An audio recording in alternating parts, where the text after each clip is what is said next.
కోరుతున్నాను. ముందు చెయ్యి రైట్ హ్యాండ్ ముందుకు తప్పండి.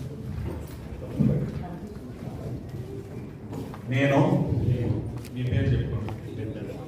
సికింద్రాబాద్ జోన్ 2024-2027 వరకు పదవిని అంగీకరిస్తూ సంస్థ నియమావళికి బద్ధుడనై ఐవీఎఫ్ కేంద్ర కమిటీ మరియు రాష్ట్ర కమిటీ ఆదేశాలను పాటిస్తూ జిల్లాలోని వయస్సుల సంక్షేమానికి అభ్యున్నతికి నిరంతరం పాటుపడతానని జిల్లాలోని ఐవీఎఫ్ పటిష్టతకు శక్తి వంచన లేకుండా కృషి చేస్తానని ఐవీఎఫ్ సికింద్రాబాద్ జోన్ శాఖను ప్రగతి పథంలో నడిపించడానికి